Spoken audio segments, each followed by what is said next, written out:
No cussing. I said shoot. Okay, this is the Finance Committee meeting, April 6th, 4:03 p.m. We are here to discuss the building department organization structure and also fee schedule. So, and I want to get aligned on something before we go further into this. So we have a council meeting on Monday. What I would like us to target for as a committee would be able to be in a position, ideally by the end of this meeting, that I can write up a report and obviously get your input on, but that makes a recommendation about one, what is the org structure that we want to go with? And so far we've been talking about a fiscal officer plus XPEX. So if that's official, I would like to, make that recommendation. And then two, I would like to share with them also an initial cut at a fee schedule. I do want to put that in front of them because if council agrees, the next step would be we'd have to create the zoning officer role. Okay. And so Ed would need to draw up the legislation for that. And Ed would also need to draw up legislation for fee schedule. And so in the recommendation, I'd like to include these topics in the recommendation because I would like to get any reaction from council at our meeting on Monday so that we can continue to, keep the ball rolling on this and instead of waiting and putting the fee schedule in front of them or the XPEX contract. I'd like to go ahead and put the XPEX contract in front of them if that's what we're going to recommend at Monday's meeting so they can read through it, ask me questions, and we can get all those issues on the table so that the second meeting in April, hopefully everyone's aligned and we can then get into executional stage with the resolutions and stuff like that. Does that sound reasonable for you guys? It does. Joe? Yeah, that's fine. Okay. So that's the ideal outcome if we can out of today's meeting. Sorry about that. I'm in the office and so so first thing is, again, let's talk about the structure with XPEX and with a zoning officer.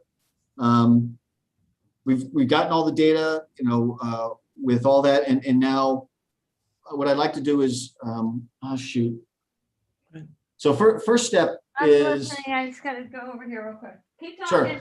So first step is, Eileen had sent us a couple of documents, and so perhaps Eileen, if you could walk us through the one you sent about the roles and responsibilities in the zoning officer, if you could help walk us through that spreadsheet that lays out those items here and percents of time and stuff like that.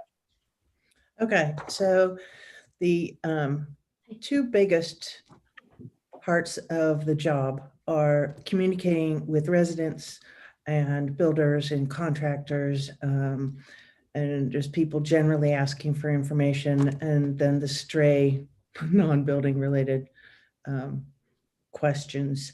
The next big chunk is reviewing all the applications that come in. And this job, neither of these two are going to change with an outsource to XPEX. No matter what the building permit type is, either with plans that we would go to XPEX or the ones that are zoning that are just in-house, we still have to review all of them. And we still have to go through the basic permit process for all of them, where we create the permit in our own software and again, look at it to see where it goes. Does it go to XPEX directly? Does it go to ARB or planning? All the paperwork, closing out the permits. Even when XPEX has finished approving a plan, they stamp it, which is something that I used to do or Don used to do. Mm-hmm. But we still have to physically meet with the applicant to do the handoff and collect the fees. So that won't go away either. Those are the two biggest, and three biggest. All of them combined probably represents about 75% of my time. Mm-hmm. Okay. Or zoning officers as we go forward. The next big one are ARB and Planning Commission meetings. On average, we're doing one a month. Not necessarily of each, but at a minimum, something is happening every month. And those are extraordinarily time consuming. It takes maybe 3 solid days worth of work to do all the steps in that. That won't go away. Then rental permit, here, these are very small. Each one a little chunk, kind of spread out, not a per day thing, but more like a per week, per month. Any rental permits, the CRA process, that when those applications come in, managing our software, working with that team of people, website management. Then we've got federal and county reporting. Expex would handle state reporting for us.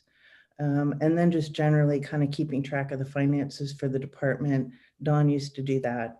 Then we have something called our county local government that we are a part of, we're members of, and that entitles us to grants and monies that we just haven't had time to go after yet. Those are the main duties that we have. Okay, okay.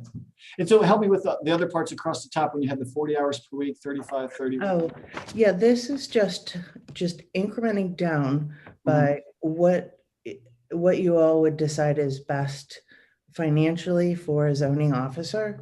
And if they were working close to full time, or incrementing down all the way to 20 or 15 hours a week, the amount of work that they would be able to cover if that's as much as they were working. So. Okay. Yeah, because I know for Fairfax, when their zoning officer, they're targeted to say, ideally do not exceed 20 hours per week is what they've got for their zoning officer. Yeah, and one of the questions that I had for you that I didn't know the answer to is, how many permits do they do a year? Yeah, I don't know the answer to that either. I can reach out to Jenny and find that out. My guess is I did a little research on the number of households they have versus businesses, and they have almost exactly half of what we have here. And I would assume that the amount of alterations and fences and all kinds of things like that is probably a great deal less than the work that we do here. So yeah, you're getting down to a half to a third of the amount of work. Yep, potentially. Yeah. So I will capture that as I'll ask. That's a good follow-up question. I will ask Jenny Kaminer. Yeah, I think that would help you. I don't know if you want, I've got the ordinance right here that says council expects the position will require working average of approximately 10 hours a week, but such work shall not exceed 29 hours in any given week. That's what their ordinance says for Fairfax. Not to exceed 29. Okay. Well, I'll reach out to Jenny and see if she can give us a ballpark idea. And that's just from experience, that's a really good way to word it, because work does fluctuate month to month. Yeah. Okay. So that's helpful. Thank you for putting that together, and then also for explaining how to follow through on that kind of stuff. And so then the second part is the fee schedule, because involved in that fee schedule is also who's doing what work. So perhaps if everyone can pull up the second document that Eileen sent to us that has that. And what I would propose is, let's go through first who's doing the work and make sure we're all agreed on that. And then we can move into the fee section of it then. Okay. Okay, so everyone's got that. You can't see me because I'm looking at this on the same computer, so sorry. No, actually we can't see you. So don't make any. Oh, you can? Yes. How about now? Yeah. Yeah. Okay. Just to make it a tad easier for everybody, because you haven't had a lot of time to look at it.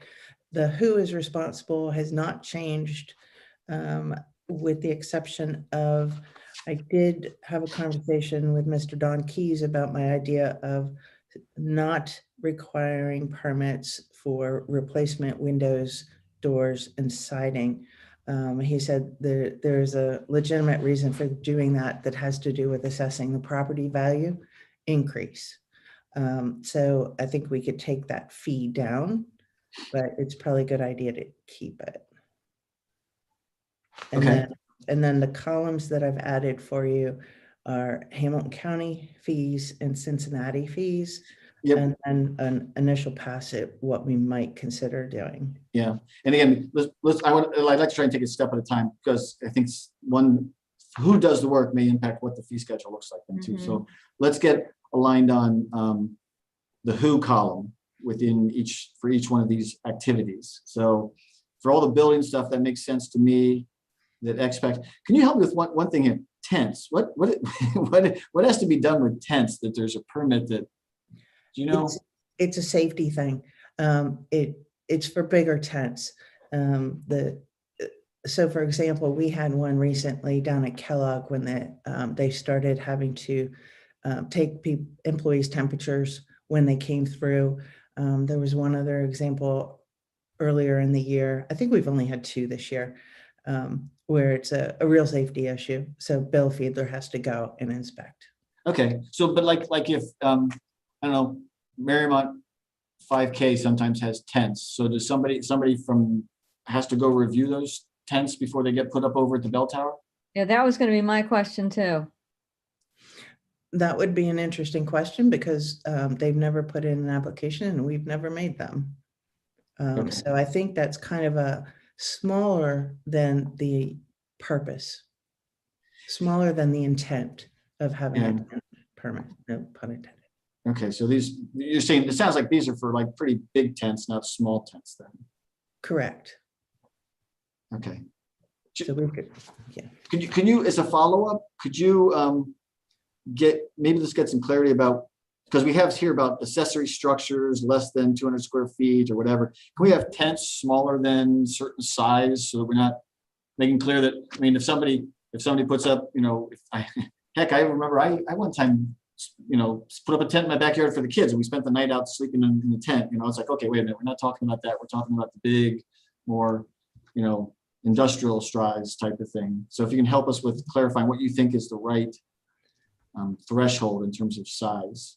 Yeah, because you see people like get a good sized canopy for a graduation party or something. So I mean, exactly. depending on your interpretation of big, that would be, Yeah.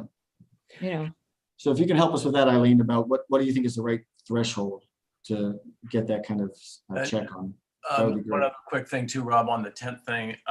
After they get past a certain size, I think they have to, Tim Feitner or somebody has to inspect it from a fire marshal point of view. I'm not sure the size cutoff though. Okay, well that would be good, probably, to try and link that to see. So Eileen, if you can check with Tim to see when does it kick in for him, and it might make sense for. Yeah. They coincide. I can also check with Hamilton County and Cincinnati, because they also require permits for tents. Okay. It's a safety thing. Mm-hmm. Yeah. And I get it, but I think we need to be clear with residents about, it's not every possible size tent. It's only certain sizes that we get worried about. Okay. Okay. I did not have any, so go and just dealing with the section at a time. The building, did anybody else have any other questions about the stuff that's in building that's got X-Specs next to each one of these? Kelly Jo? you're at the fee structure, right? Well, again, I'm doing one step at a time. Who's doing the work? Okay. I'm just looking at the who column. All right. And I'm doing the building section right now. And then I'm going to move down to zoning and who's doing the zoning and stuff like that. No, Joe, you're okay with everything in the building? I'm okay with it. Just keep going. Okay. I think I got a couple questions at the end, but go ahead. Okay, so in the zoning section then, structures less than 200 square feet, that would be in-house. So anything over 200 is going to be in an upper section, then I'm assuming. Is that right, Eileen? Correct, because it requires plans. Okay. Something smaller doesn't require plans. Okay. And I think when it has general repair project cost greater than 600, is that supposed to be less than 600? yeah. No, the order is backwards. It's anything less is 0. Anything more increments up in price. So, less than 600 is 0. Somewhere between 600 and 1,000 goes up a little bit. Anything greater than 1,000 is that $90. Okay, so you have but 2 levels there. That's all. Okay, so we should put, so maybe potentially just for clarity for If there's a general repair and the cost is less than 600, then there's Yep. zero. So actually, I guess in your new proposed, anything less than 1,000, there's no review, there's no cost. Well, what if we put 600 to 999 and then greater than 1,000? Well, that's definitely a question of, and that's what I had a question of whether we want to stop and only charge for repairs over than $1,000. So Oh, that's so just get rid of the $40 level at all. exactly, that's a question we need to consider. Well, yeah, and so it looks like you're looking for some consistency also in terms of patios too. So same kind of concept. If it's less than 600, let's stop. If it's greater than 600, let's do it in-house. Yeah. And we could take away the second level for the repair, just do a straight over 600.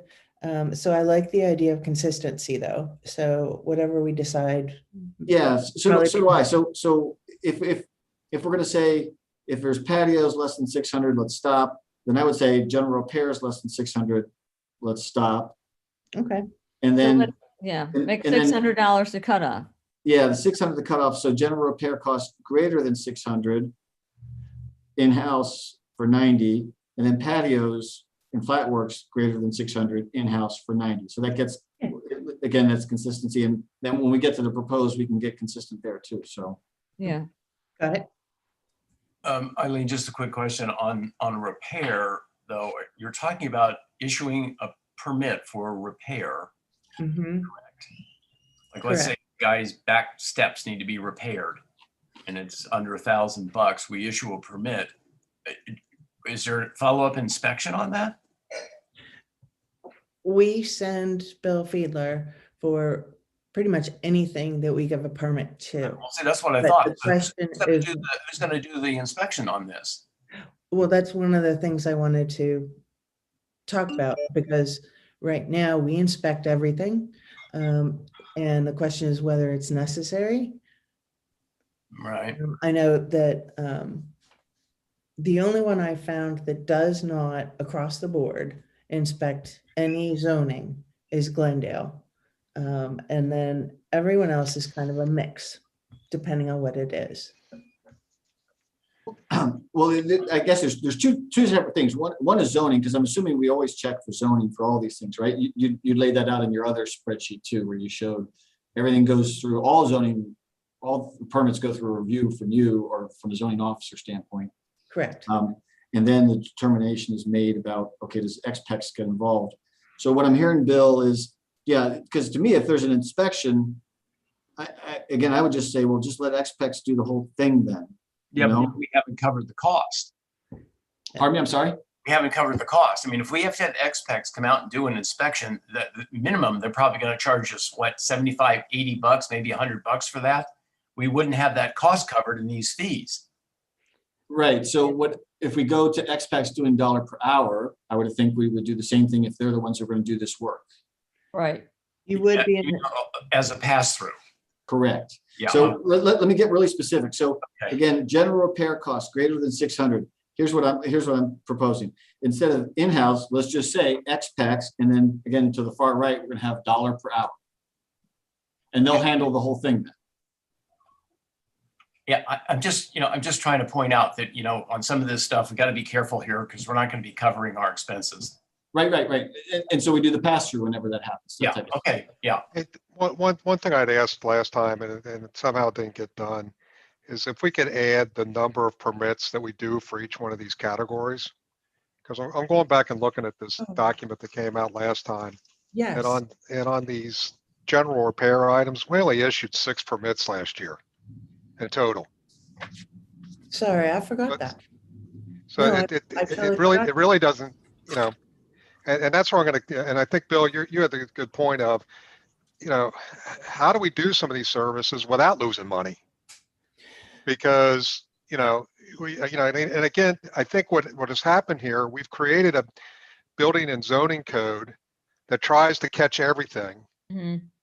And is that what we really want to do? And if somebody's fixing their back steps, to use your example, how bad can that get?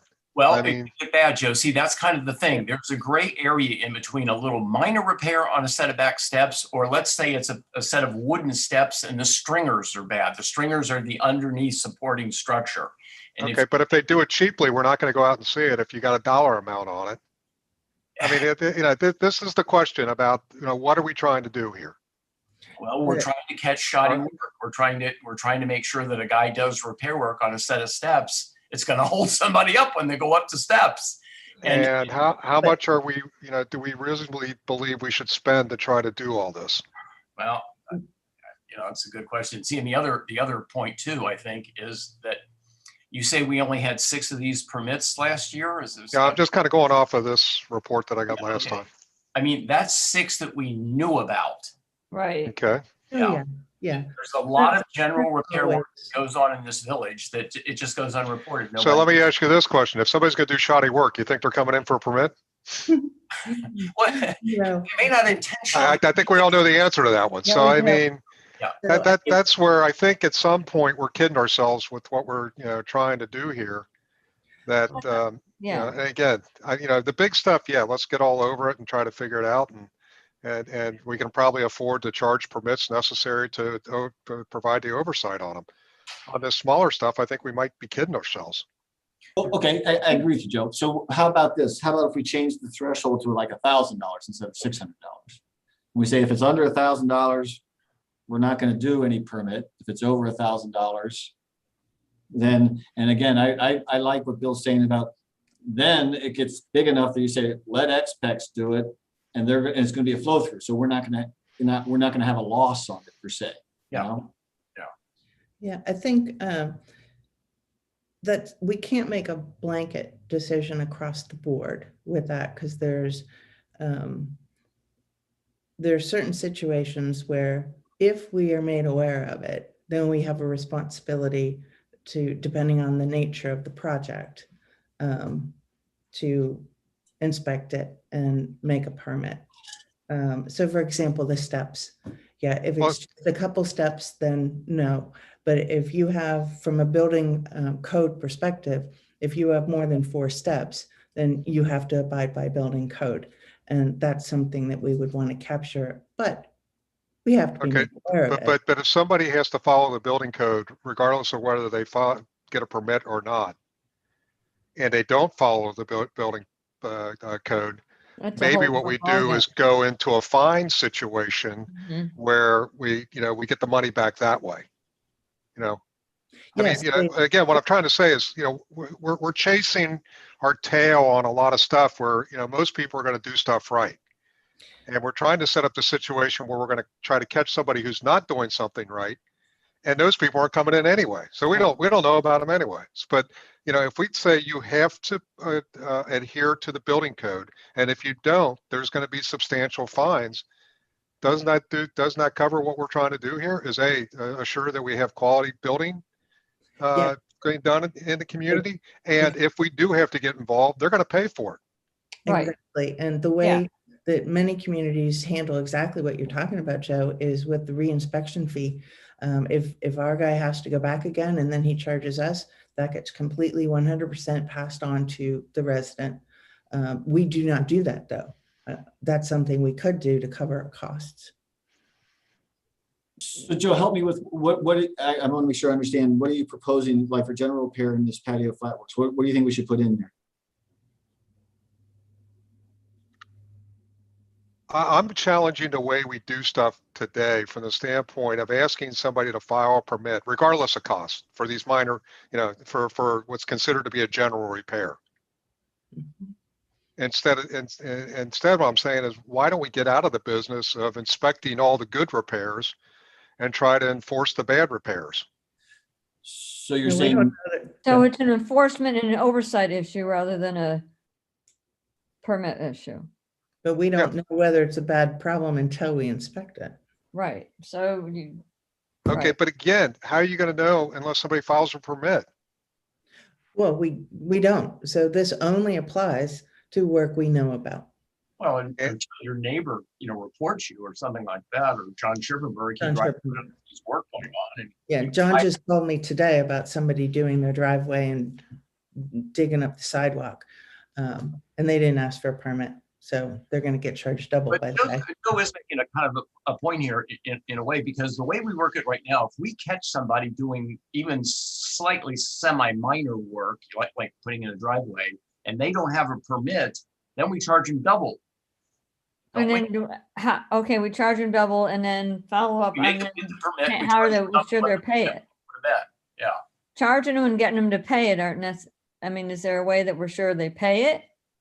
Well, And They- if they I don't think pay it, They don't get the permit. They don't get the final inspection done on the work, and if they don't get you can ultimately condemn their property. Okay, It as long as there's a actually- way. But it And actually again, we got a little bit of does problem that. because we're using a general catch-all called general repair. What does that mean? If I do some drywall work inside my house, is that general repair?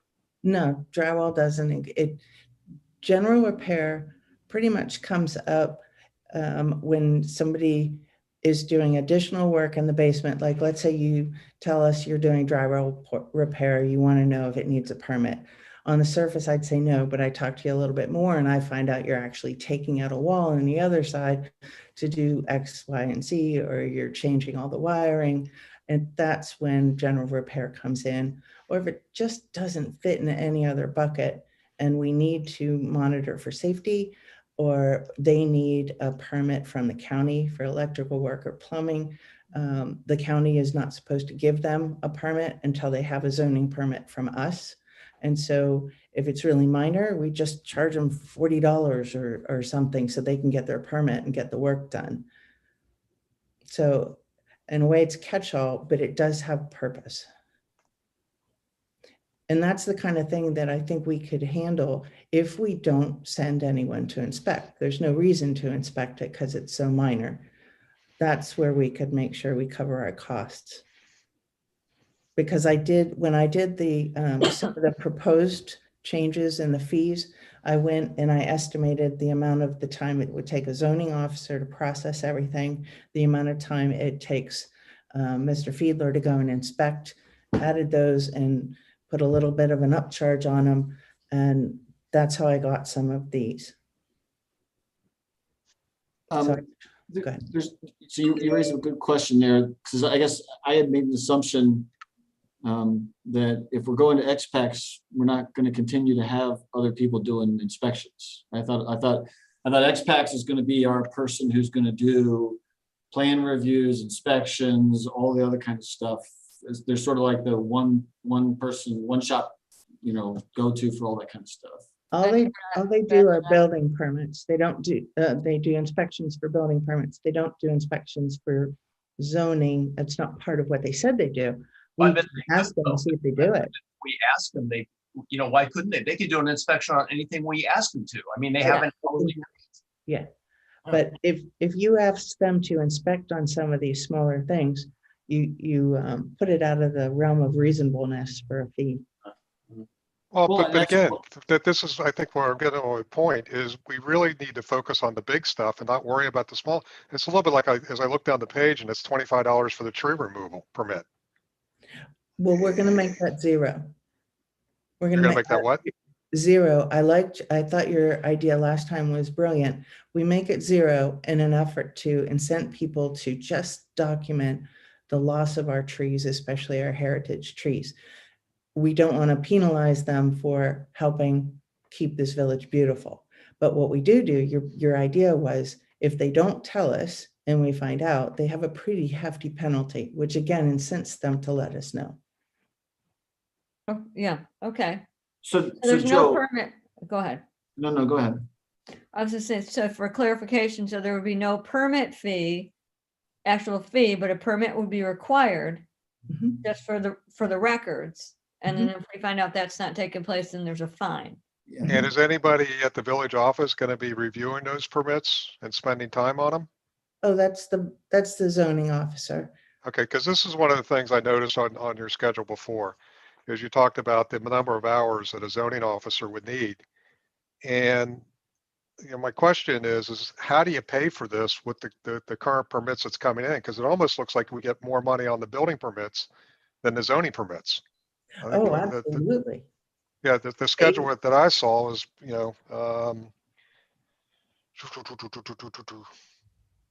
80% of the money comes in for building permits. Correct.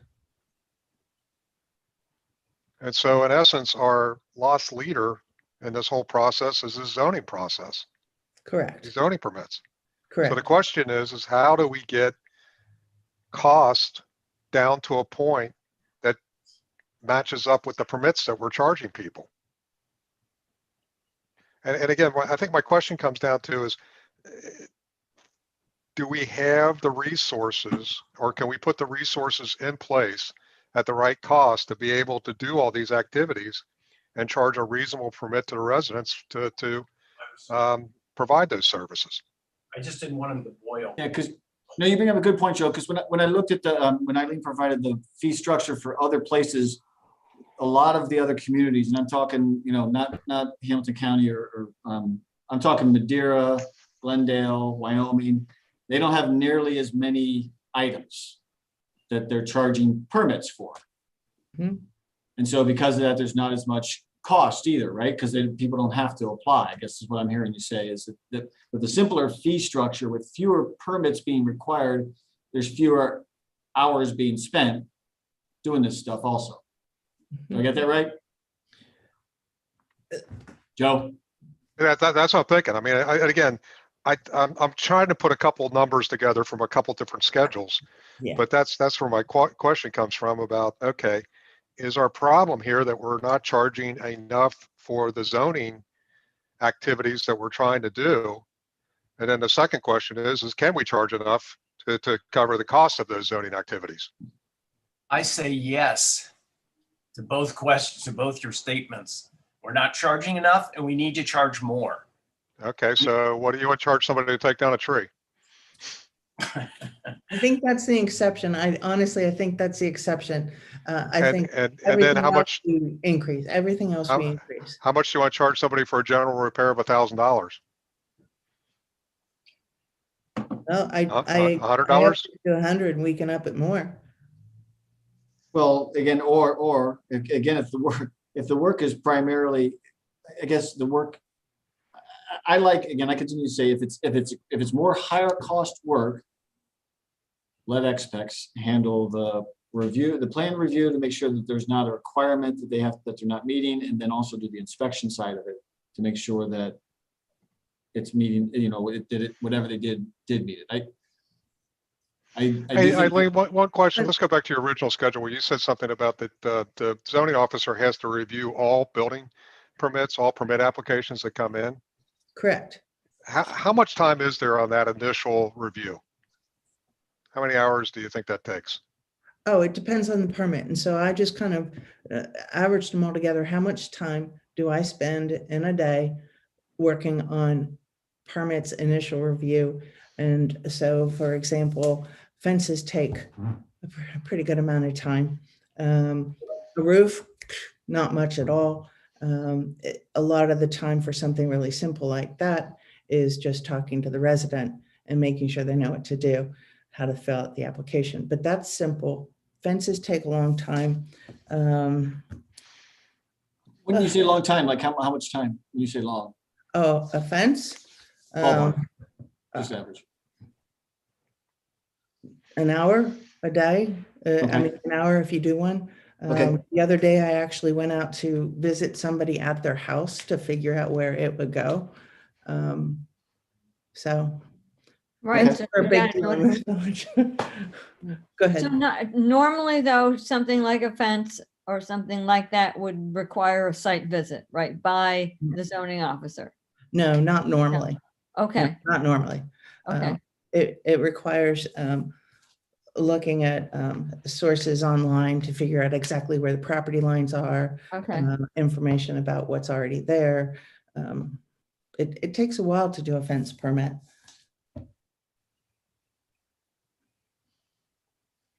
All right, sorry, I think I kind of opened up a hornet's nest here on this thing, but that's just some things that are kind of rattling through my head here as I looked at some of the data that, and that's what I'm trying to understand. How many of these are we talking in a given year? Like on fencing, I think the number was 25 of them last year. So about 2 a month that are coming in.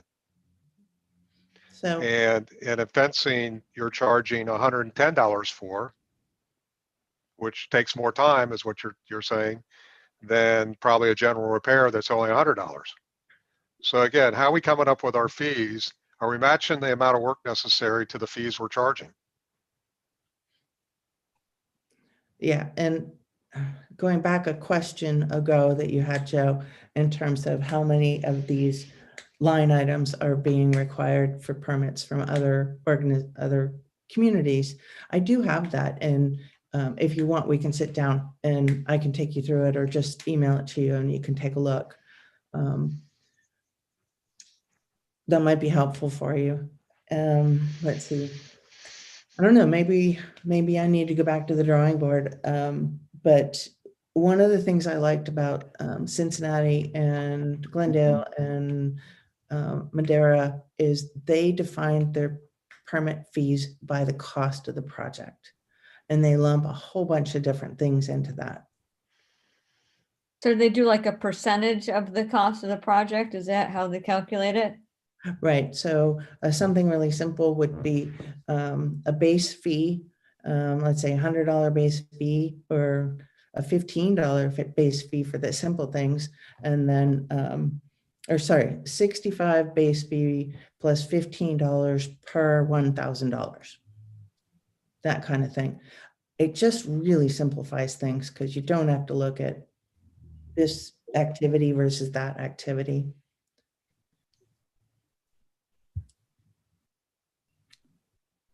Is that something, so I don't know, so does it, so you're saying they lump more things together? They don't, Right, so for example, they would lump doors, driveways, maybe flatworks, siding, windows, small accessory structures, all into one basic calculation. And then Cincinnati and Hamilton County do it the same thing for all the building permits, all the variable fees. You know, it's a set amount per $1,000 worth of work as opposed to square feet. So it just simplifies things. All right, Rob, I have a suggestion here. Maybe we can do this. So, okay, so right now we do need somebody to fill the role of signing or stamping, whatever you want to call it, building plans and stuff like that. True? I mean, Yep. isn't that our most critical need right now? yeah, I think so. So, yep. go Okay, ahead. so if we were to engage XPAC to do that to start with, and whatever else we think XPAC can do, start the process with that, and then we can continue this conversation about the zoning stuff to figure out, okay, what should we be doing? How much should we be charging for it? And who should be doing it? And trying to figure that out in a little more detail. Because I don't think we're going to figure that out on this phone call or on this No. meeting. No, and Jill, that's actually a good idea because, you know, as this evolves going forward and we bring XPECs in, you know, basically to start the building, you know, to do building permits and inspections and things. And we your may- plan review. and plan Right. review, we may be Okay. able to find that, yes, they could take over a larger role of some of the zoning aspects. And then you simply are going to pass through those costs. And the hours required by the zoning officer then would diminish. I guess what you're kind of saying, Joe, I mean, it's kind of like a work in progress going forward. Is that what you meant? Well, I mean, we can either delay and wait a couple more weeks to try to collect data, or try to start making progress in this process. And again, we don't have somebody filling the role of the building officer at this point, or building commissioner, whatever call it. Right. And I think there's some stuff there that XPEC can do, and we can also see how it works out. I mean, Yeah. you know, the contract with XPEC, is it on an annual basis or month to month, or how's that work? Well, I mean, right now what they presented is, and they recommend that we go with a year because they're saying, you know, that way they can get a, you know, good grip on what we need and what we need from them and what they need from us. Rather than, you know, like a month, you're not going to work out all the kinks and figure out the best way to proceed. You know, kind of get your groove over more than just a month. Yeah, but I got the impression that there was some real flexibility there in terms Oh, of yeah. after 3 or 4 months, we were totally dissatisfied with these. Oh, yeah. I mean, I think that's what There is. anything, There's a termination clause in here that allows for 180 days, so 6 months. There's a 6-month lead time, so you can get out of it. right, within, I mean, it's, so right, there's- I think that's a reasonable time. yeah, And another point to comment on something you said, Joe, is about the role of the building commissioner. That's actually in the contract that they do that. Currently in the contract that they've given. Right. Okay, well, yeah, So- because they have the license to support it. Mhm. So again, I want to make sure I understand something here. So we're gonna recommend XPEX where XPEX does their work. Again, I go back, I like what Bill's idea is. We're just gonna have them quote, they're gonna look at the work and then say, okay, we think it'll cost, we gotta put these certain people against it. We think it'll take this many hours. So it's gonna cost, I don't know, make up a number, $250 for us to do this job. And then that goes then to the resident or builder, whomever. And then we collect the fee. XPEX does the work. When the work is done, they bill it to us and we match it up and say, okay, that's how much, it turned out to be as long as there were no emergencies or other things that they asked for, it ended up being $260 or whatever. And so, we're within $10 and it's like, okay. And we pay XPEX. And that's the flow of this process is the way I understand it from when I talked to Newtown about how they do this. Yeah, that's my impression from talking to Jerry. And Yeah. we add a zoning fee on that for the Right. expert work that the zoning officer does. Yeah. And so Yeah. actually, so to build on the idea of higher costs usually adds more complexity, I would actually propose that instead of having a flat zoning on all the XPEX work that's at the top here, the building stuff. So if we want to try and tackle this in two parts, the building stuff, I would propose, let's add 10% on top of whatever XPEX quotes, and that's to cover our portion of the work. Well, yeah, I mean, there's all kinds of overhead that you need to take. Well, into and again, the zoning officer has to do the zoning review first, right? That's always the first step is zoning officer does the review versus the zoning code book and says, are there any issues or not? Right, And so that's where that's the work of the zoning officer, specifically before XPEX even kicks into gear. right, and we need to cover that. Yes, Well, we need to cover that. Also remember that the zoning officer still has to create the permit. So that work is the same exact stuff as what we do today, because we have to create a permit before XPEX will even touch it. And is that somewhere on this fee schedule? I don't see it called out, or maybe I missed it. No, the fee schedule that we have currently is trying to cover basically the work of the zoning officer and the inspections. That's what these fees cover. Okay. And so again, what I would propose is XPEX is going to give a quote and we just add some percent. I made up 10%. I don't know. I mean, Eileen, what do you think would be reasonable for that or something like that? If we're talking the building permits, where the big jobs. Building permits plus 10%. zoning. So building permits plus zoning review. I think 10% would be fine on the bigger ones if you're. yeah, I think you Yeah. start with 10% and then try to Yeah. figure out if it's the right number or not. Yeah, I mean, again, like you said, Joe, we're gonna start something. We can always modify it as we learn more as we Exactly. go along, type of thing. I don't think you'd want to go any less than 10. I mean, it's 10% of whatever the amount is, so it's proportionate to the project. I would suspect that 10% is too little. I mean, and that's again, what I was wondering. I think the question has to be though, is how much work is necessary to do this? And again, can we streamline some of this stuff so it's not as time consuming and as costly? And again, and Eileen helped me here, but I mean, has some of the procedures developed over time without a thought towards how efficient can we do this stuff? How do we get the stuff? Actually, since I've started, we've gotten much more efficient. Okay. However, the biggest thing that we need to do still that I see is efficiency on the closing, on the inspection process, and then getting that paperwork back so we can close it.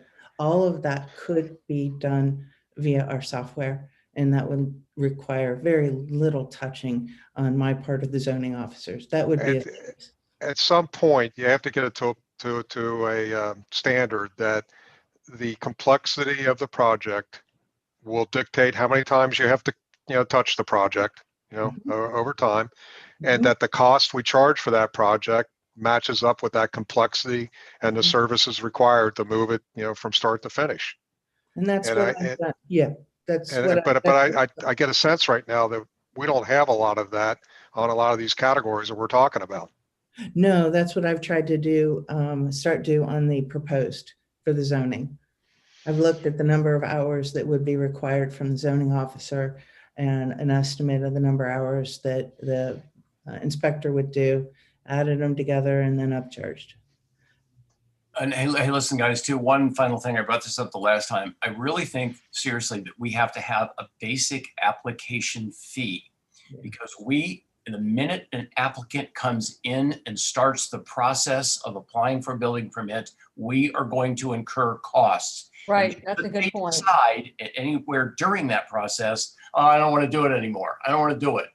And then we've invested our time and We got resources. $100 invested in moving it forward for them, and for them to tell us. I don't know how often that happens, but I suspect it probably happens a little more than you might think. So we need to have like an initial, $100 application fee, which when you go through with the process, of course, that would apply, to your permit cost. But if you don't, you're out the $100. That's probably reasonable. So actually, I like the idea, because then you could say, to Joe's point about maybe 10% is not enough, but if you say $100 application fee plus 10% of XPEX, once, and then that's just the application, right? And then once XPEX comes back with their estimate of the cost, then we add the 10% on top of that. Then we start to get to maybe having a chance to actually cover our cost, our real cost. The $100 is, if for lack of a better term, is a fee for opening the file. Right. It's an administrative. Yeah. I just want one question, though. Are we gonna basically tell the applicant that we're adding 10% to XPEX? Yeah. Or is that just an in-house number? No, just in-house. I would let them know. We're charging a cost plus 10% for handling. So I mean, And that's again, reasonable. it's for all of our administrative work. So it includes a zoning review by us. It includes any of the other administrative work that the zoning officer has to do. Right. So I think it's fair to say, hey, we're adding 10% to cover all the administrative side of our stuff. Okay, hey, I'm just asking, are we gonna tell them not Well, to? because somebody will ask. Here, I'm sorry, Bill, somebody will ask. But I think the response to that is what we're trying to come up with is a permitting process that is similar to what cost you would pay anywhere in the area. We're not charging any more. We're not charging any less. This is, if you build a house and or doing remodeling in city of Cincinnati, you're going to be paying about the same amount. Exactly. Yeah. And so that's again, that should be our goal at this point, to try to, come up with a building office that can meet that standard. Yeah, it's not like we're trying to make it a profit center. No, it's not a profit. Well, or a loss situation. Or a black hole. Yeah. Right. So again, these are just kind of steps in that direction. And again, Rob, I don't know if you want to try to do everything at this point, but I think we might be biting off more than we can chew. No, I agree with you. I'm just thinking here. So what I'm hearing is I think we're coalescing around the number one, we do want to create a zoning officer role. Number two, we do want to go to XPEX to handle all of the more technical aspects of it. Number three, any of the building work that is in that top section. So again, I'm going to go back, this sheet that Eileen sent to us, the top section is the building stuff. So I want to go to that topic. So we've talked before about, I like Bill's idea about $1 per hour. Let's just get a quote, but there's an application fee. So anything that's up in the building section, we're going to say you have to have a $100 application fee. That is to get it, and then we'll process that stuff. XPEX will get it. XPEX will take a look at it. They'll develop their cost estimate of what it cost them. They'll give it back to us. We'll add 10% onto that for the other administrative work. and then pass it on to the resident or builder and say, okay, here's what it's going to cost for this building permit for these kind of activities that are up in the top half. Anything below that, zoning administrative, we're going to tackle a little bit later. Let's start the process up with XPACs. Let's get it going. Let's learn from it. And Eileen can gather more information about some of the other variable cost structures that some of the other communities have. And we can see if we want, how we want to address, because I do think we need to address those areas. Again, if this stuff hasn't been updated since February 2011. Yeah, so it's been 10 years. It's 10 years, yeah. I'm guessing we might be, undercharging on some of these things. And so, but we'll come back. We'll come back and address the zoning and administrative areas a little bit later. Yeah, Okay. so That- basically to say XPECs do what they've spelled out in their contract. Yeah. I have a couple little questions. Sure. They, in addition to an upfront fee, they, other communities, especially Hamilton County and Cincinnati, they charge a 5% technical software fee, which enables them to pay for the zoning software that they use.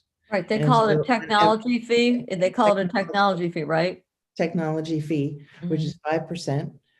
They also they pass through the charge to the state that we have to pay on every single building permit that we do. And we have to pay them 1% of our permit fees that are residential and 3% on all our commercial projects. And so that they add that too. The other thing that they charge for almost everybody is the certificate of completion or the certificate of occupancy after the work is done. And we don't charge for that at all. That's free for us. And those fees range anywhere from $27 to $49. So it's just another area where we're doing work and we're not covering those costs. So should we Oh, set a set fee for a certificate of occupancy or certificate of completion? Just make it one flat fee? That's what everybody else does. So we do not have that today though, huh? Correct. Shoot. And I'm sorry, I was taking notes about what you said about the 1% to 3%. Okay, So sorry. the certificate of occupancy is, how do they do it nowadays? I apologize. That's a flat fee. Most are around the high 40s for all residential, maybe even commercial building permits. So when they have to go and inspect, you do an addition or an alteration, you have to get a certificate that says overall, you can now live there again, Right. or you can stay there. Right. And then the technical software fee is pretty straightforward. It pays for the software and the website, things like that. And then we have the state fees that we have to pay. Every community has to pay 1% on residential, 3% on commercial. And these other communities pass that fee on. Yeah, no, that to me makes a lot of sense. That, I mean, if we're giving it to the state anyway, Mhm. I would call it out as a line item. I'd say this is where, it's a 1%. If for residential, it's 1%, for commercial, it's 3%. Yep. And it's a state fee. It's not our fee, it's a state fee, and just do Exactly. it that way. And that's exactly the way they do it. They have, here's your building fee. Now here's this and this and this. Right. And that's the report that XPECs would put together for us that we would file monthly. And send Correct. the check. Correct. And the certificate of occupancy, so that's somebody who, does that involve the review, the inspection by Correct. XPECs or? Correct. So currently, Bill Fiedler, who does our inspections, hands in the paperwork to say they passed final inspection. And then I, or a zoning officer, would have to go ahead and create the certificate. And that's a service that XPECs offers because they're the ones that closed out the inspection. So I'm just wondering out loud, if they provide the certificate of occupancy, they could just include that in their estimated bill cost and then the actual cost too, right? Yeah. So that, because that's what I would prefer would be XPACs. That's part of one of the steps that you have to, that they take in terms of completing the inspection process. And XPACs, you put that into your estimate that you give to us that we then pass on to the resident. Correct. Okay. I mean, yeah, the more we can consolidate into knowing what we're gonna get invoiced from XPEX, the better off we are able to pass it on. So the more they can do. Okay.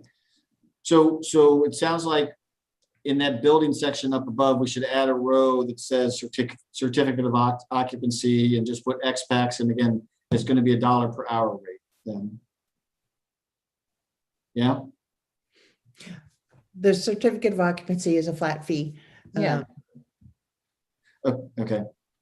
I mean, it's an administrative process that after they've done the final inspection, Mhm. and passed you on your final inspection, it's just it's a paperwork thing. Correct. Basically say now here's your certificate that basically says you can legally occupy the house. Right. But I'm just saying, let them do that. Yeah, let them do it. Yeah, of course, let them do it. So that's why I wouldn't make it. That's why I wouldn't make it a flat fee. I just say XPACs, build that into your cost. It's whichever one of these 3 roles that you have here in your contract, whoever does that work, that's just part of their cost. Exactly. Yep. So we're going to add that, add that to the building section. Okay. Okay, and then I want to go back and make sure we're all aligned. So in the building section at the top, anything that involves XPACs, again, what I would propose is we say it's dollars per hour, because we don't know, it's going to vary based on the complexity of the project and everything else. What I would propose though is at the bottom of this fee schedule, we put in XPACs hourly rates for those 3 different roles that they have. So list the role and list the hourly rate. We'll just say XPACs rates for, and again, I got the contract here somewhere, but anyway, I can add that to the bottom. Oh yeah. So certified building official is $70 an hour. Certified plan review is $65 an hour, and building inspection services is $60 an hour. And we'll just say, whoop, that's, put that at the bottom of that. So it's transparent about what the costs are. But up in the proposed section, we just say it's dollars per hour.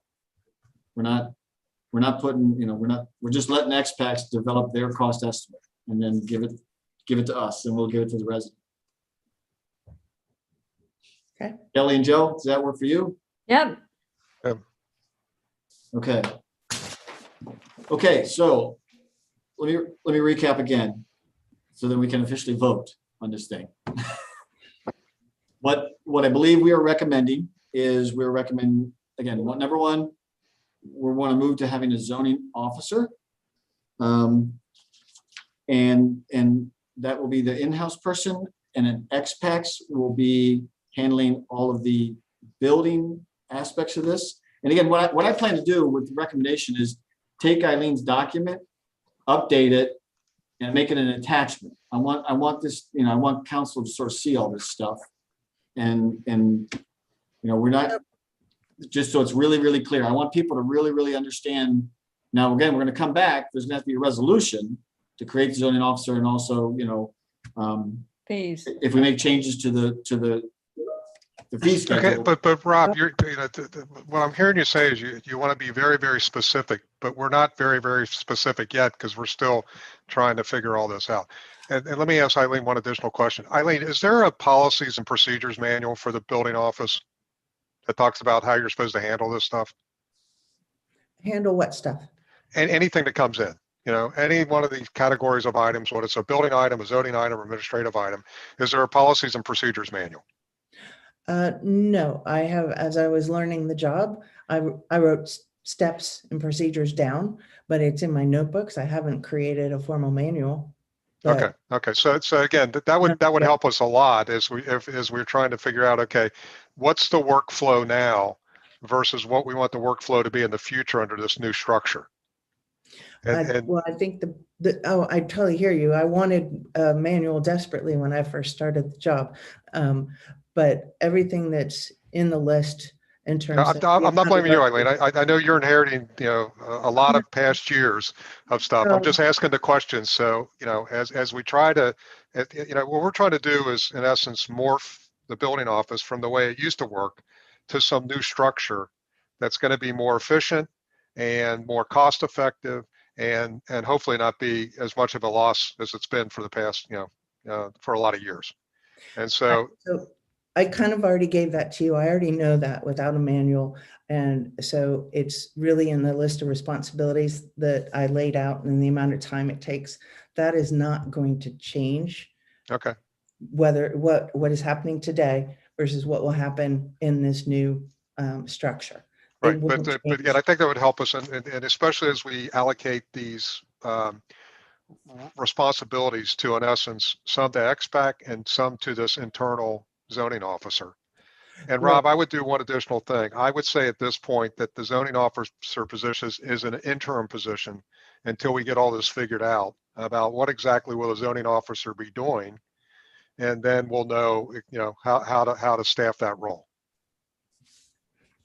Okay, Okay, but one more time, it's not going to change from what it is today. The work that XPEX is taking on is almost nothing that has to do with our internal work now. Most of what they're taking on is just picking up Bill Fiedler and Marty Simon's work. It has very little impact. And here's my question then, Eileen. Do we need a clerical person that can process paper, or do we need a fully trained zoning officer that can review the things? Because what I'm hearing on those responsibilities for in-house, a lot of it sounds like clerical work. No, I'd say what you could do is a combination. You're going to have somebody trained in terms of understanding the code and how permits work, being able to research things. But not all of the work is. You could split it between a trained zoning officer and somebody who is part-time as needed at minimum wage to do a lot of this. Let's enter this permit into the software. Let's print this out. Let's mail that. You could split this. Right, but that's not a conversation I have right now to try to figure out that much detail. It's Right. how do we start moving in that direction to find out what procedures should be performed by the right people, because again, a Okay. fully trained zoning officer is going to be more expensive than, a clerical person, and you got to fit the responsibilities and the roles with the right people. Okay, I haven't done that yet and I will do it. Okay. Yeah. But I'm sorry. I know I'm throwing out some theoretical stuff at this point, but again, I'm trying to figure out how do we morph this thing. No, and that's good because that has a real impact on the expenses. So absolutely, I'll do that. And I'm sorry, I'm going to throw a little fly in the ointment here. I just want to put it out there that if we switched the building permit section fees, if all we did was take on Cincinnati's fee schedule, we would increase our revenue by about $25,000 a year, which would cover maybe more. I ran the scenarios for just alterations and additions. I didn't do all the other smaller variable fees, but just looking at those, if we had done this in 2020, we would have brought in a little more than $25,000 more in fees. So I think y'all should think about that when you are considering all this. I'm sorry, it's fly in the ointment. I just learned this. I just ran the scenario yesterday. Yeah, if you can send me, what that analysis shows, I'd like to see it. Absolutely. I'll send it. Because I don't see it on the fee schedule that you sent because you got use Cincinnati in all the columns, and I can't really tell what the delta is between what we have been charging and what we will be charging. Because in essence, what you're talking about, Eileen, is probably I don't know, 30 to 40% increase in fees. Correct. Overall. Correct. Over the building stuff up at the top of the list. Absolutely. Like Okay. for Mariemont current, you've got that's the minimum fee you've got in there right now, right? And so because Mariemont does have a variable component, right? It's 60 cents per school per area and stuff like that. Correct. And Cincinnati uses a per cost. How much is the project cost?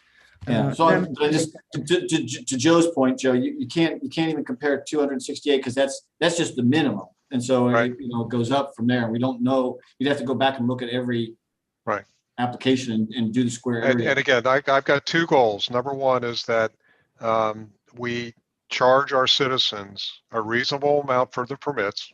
We Mhm. shouldn't be overcharging them just to support a structure that may be inefficient or that we may not be able to afford. And that's been my two goals all along in this process. That our fees are reasonable and that, we figure out how to run the building office, with those fees. Yep. And so again, that's why I keep going back. I like the model the bill has talked about just doing a pass through. Let's just get the actual, here's what XPAC thinks their cost is going to be, and that's what we're going to charge. Plus our 10% Plus our administrative. 10%, and Yep. then adjust that if we see we need to. Yeah.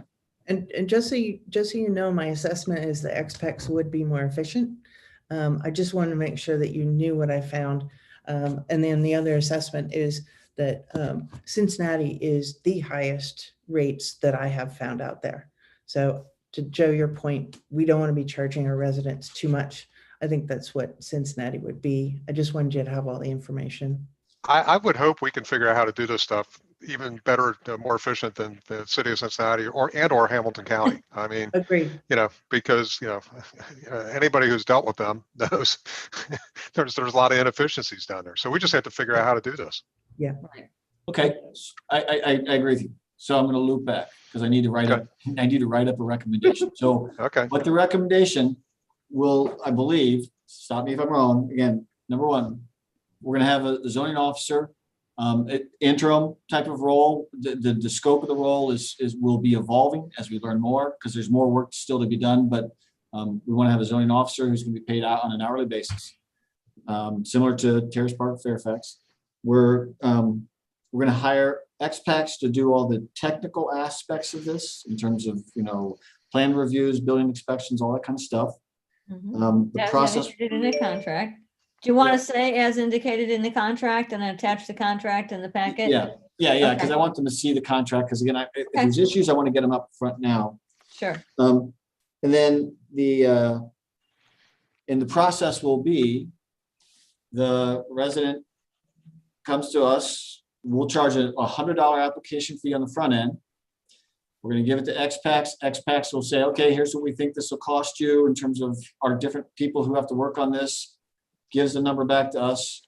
We add 10% on to cover our administrative costs, including the zoning reviews and everything else. And and then we give that to the residents, say, okay, here's what the cost is for your building permit. This is only addressing the top part. And I hear what you're saying, Joe. Maybe I just leave off the lower section for now and just say, we're going to come back and address the rest of that stuff later. We're just focusing on the up here in the building section. Right. And to Eileen's point, I think we also say there's also going to be the state fee is going to get added in as well. 1% for residential, 3% for commercial. So again, we're just being a pass through. We're just collecting that fee and then passing it through to the state. So that's going to be a separate line item in terms of the cost. There's XPAC's cost, there's our 10%, and then there's either a 1% or a 3%, depending on if it's residential or commercial. Right. And again, the 5% technology fee that Eileen was talking about, let's just not worry about that one at this point. We could maybe pick that up. If we figure out we still aren't covering our costs, then we adjust. Yeah. But I would leave that off. Yeah, we'll take that into consideration when we decide on the zoning officer. Right. And so, and then I want to, and then I'll just lay the groundwork to say, this is just the first step. And we're, the finance committee will, we're going to run this for a while. We're also going to assess the rest of the, how to get more efficient between zoning officer work and potentially clerical work. And then what the appropriate fees for the remainder of the work would be. And we'll come back at a later date and address those. Does that work for you too? Yes, it does. Joe? Yeah, and I would only add one other item on the bottom of that is that we will develop policies and procedures to assure, we're all on the same page about who's doing what as we morph through this process. And again, I would write those policies and procedures probably in chalk, not in pen, because they won't change. So, Sidewalk chalk. On the sidewalk? Yeah, sidewalk chalk. Okay. they'll change with every rain. So Mhm. again, we're in a process of morphing. Yep. And we're not going to be able to define everything that's going to happen on day one. I just Right. sense this is a big change coming. But this is a big part of it that we've addressed today. Right. Okay, and so, and I'm just gonna make sure we're all aligned. I'll send this to you guys for comments anyway, but an attachments, as the attachments, I would have an attachment. I want to, have the contract for XPACs just so people can see what that agreement looks like. I would take the top part of Eileen's section about the building and say, here's all these kind of activities. These are the kind of things that XPAC's gonna work on. Below that, I will put the 3 rates that XPAC's quotes for their different activities. I'm gonna add a row in here also for the certification of occupancy, that's something that XPACs will be responsible for covering as well and putting into their cost estimate. But I'm not gonna show all this other stuff because that could get us into a whole bunch of, we're not addressing this. We're not talking about this at this time. We're gonna address those later. So let's not open up that Pandora's box yet because we're not ready to address it. Does that work for you guys? Works. You want me to do that spreadsheet or are you gonna do it? I'll do it. It's all right. I can take care of it. And then again, I'm gonna change here. I'm gonna put in, and then Mariemont proposed, I'm just gonna say dollars per hour. Per hour. And that's where and then at the bottom, we'll have the hourly rates for the 3 different roles. And I'm gonna go, I'll take out the Hamilton County and Cincinnati. I'll just sort of say, well, Yeah. And where it's minimum, I'll just say minimum, just to say these are, because again, Mariemont's, it's the right way. It's how I capture it as well. It's a minimum, but then there are other fees on top of that. So people need to understand that's a starting point. Yep. And then Eileen, if you can help in terms of this tent thing about what do you think is the right size? Can you talk to Tim Feitner? Yep. Get back to me about what you think that should be so that we can include that in the permit section and say, okay, when is it we're going to actually require a permit for tents and XPACs is going to do the review of it. I'll give him a call tomorrow. Okay, I will start working on that write-up and I will send it to all 4 of you. 1, 2, 3, 4. Yep. And then you can get me any of your comments. Again, I got to have it to Joni by Friday, so it can be in the packet for Monday's council meeting. Do we need to take a vote? All those in favor of what I just talked about, please say aye. Aye. Aye. Did Joe, okay, I was gonna say, did Joe say anything? Is he being Mr. Silent again? He's talking. Okay, those are all the topics. That was the topics, the 2 topics we had in terms of building department. So thank you very much, Eileen. Thank you for your work on this stuff. This has been very helpful and educational as well for all of us, I'm sure. It has been for me. I can speak for myself. Yes, and me as well. So, Thank you. okay, good. All right. Well, thank you very much for persevering through all this, folks. And like I said, be looking in your email and I will send you a report that you can provide your comments on that. Perfect. All right, very good. Thanks. All right, Thanks, See you everybody. guys. Okay, Bye. see ya. Bye.